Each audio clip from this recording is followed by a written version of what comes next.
नमस्कार मित्रों, जीडी गुरु चैनल पर आप सभी का स्वागत है। माघ मास मातम्य का चौथा अध्याय क्रम से हम अभी आगे सुनेंगे। तो वशिष्ठ जी बोले, हे राजन, जब भृगु जी अपनी तपस्या में लीन थे तो विद्याधरों का एक दंपति उनके पास पहुंचा। वे बहुत दुखी थे और भृगु जी को अपनी कथा सुनाने आए थे। उन्होंने मुनि को श्रद्धापूर्वक प्रणाम किया और कहा, हे मुनिदेव, इस दिव्य देह को पाकर हम भी दोनों बहुत दुखी हैं। मेरी भार्या परम सुंदरी और नृत्य एवं संगीत में प्रवीण है। यह वीणा बजाने में दक्ष है। इसके वीणा वादन की महर्षि नारद ने भी प्रशंसा की है।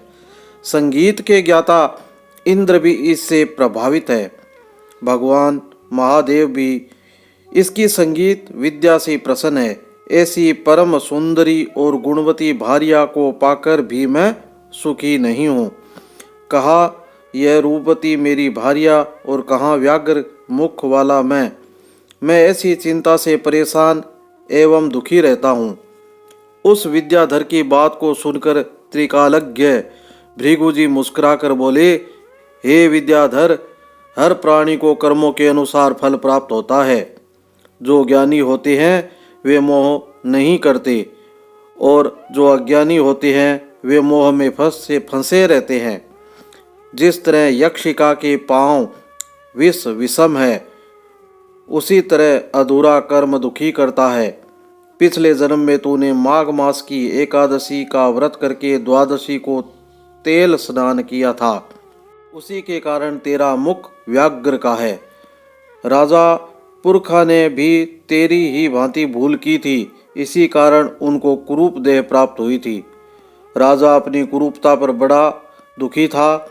वह गिरिराज के समीप देव सरोवर पर गया। उसने स्नान किया और तपस्या हेतु कुशा के आसन पर बैठ गया। उसने शंख चक्र गदा और पद्मधारी भगवान श्री हरि को हृदय में धारण कर 30 मास तक निराहार रहकर कठोर तप किया। भक्त वत्सल भगवान श्री हरि राजा की तपस्या से प्रसन्न हुए। उन्होंने राजा के सम्मुख प्रकट होकर कहा, हे राजन, मैं तेरी तपस्या से बहुत खुश हुआ। इतना कह भगवान ने स्वयं अपने शंख के जल से राजा का अभिषेक किया, जिससे राजा का शरीर सुंदर हो गया। भृगु जी बोले, हे विद्याधर, यह सब तेरे पूर्व जन्म का ही फल है। यदि तुम वास्तव में इस रूप को त्यागना चाहते हो तो माघ मास में मणिकूट नदी के जल में जाकर के स्नान करो, तभी तुम अपने पहले पाप से मुक्त हो सकते हो। इस नदी के तट पर देव मुनि सिद्ध निवास करते हैं। तेरे भाग्य से 5 दिन बाद ही माघ मास प्रारंभ होगा। तू स्नान की विधि ध्यान से श्रवण कर। तो सुदी एकादशी से ही प्राणी को त्रिकाल स्नान निराहार रहते हुए पृथ्वी पर शयन करना चाहिए। भोग विलास त्याग कर जितेंद्रिय हो। माघ शुक्ल एकादशी तक तीनों समय भगवान विष्णु का पूजन करना चाहिए। तू भी ऐसा ही कर तो तेरा मनोरथ पूर्ण होगा। द्वादशी के दिन मैं स्वयं आकर तेरा अभिषेक करूंगा। निश्चय ही तू कामदेव के समान सुंदर हो जाएगा।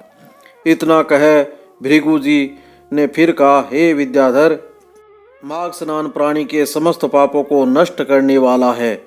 इसका फल तप और यज्ञ से भी श्रेष्ठ है। पुष्कर, कुरुक्षेत्र, ब्रह्मावर्त, मायापुरी, काशी, प्रयाग, सागर संगम के 10 वर्ष तक निरंतर स्नान से जो फल प्राप्त होता है, उस प्राणी को माघ मास में केवल 3 दिन के स्नान से ही प्राप्त हो जाता है। जो स्वर्ग की कामना करते हैं वे मकर के सूर्य में स्नान करें। इससे आयु, आरोग्य, रूप, सुख, सौभाग्य की प्राप्ति होती है। जो नरक और दरिद्रता से भय करते हो वे सदैव माघ स्नान करते रहे। वशिष्ठ जी ने कहा, हे राजन, भगवान भृगु की इस परम पुनीत बातों को सुनकर तुम्हें माघ स्नान की महत्ता का ज्ञान हो गया होगा। ये स्नान अनेक फलों को देने वाला है। सकाम अथवा निष्काम भाव से प्राणी को चाहिए कि वह माघ मास में स्नान करे, उसे इस लोक में समस्त सुखों की प्राप्ति होगी और वह परलोक में भी समस्त सुख पाता है। माघ मास के स्नान से पुण्यों की वृद्धि होती है और समस्त पापों का क्षय होता है। सतयुग में तप, त्रेता में ज्ञान और द्वापर में कर्म फल देता है। उसी तरह माघ स्नान सब युगों में श्रेष्ठ फल को देने वाला है। यह स्नान समस्त वर्ण और सभी आश्रम वालों के लिए फल देने वाला है।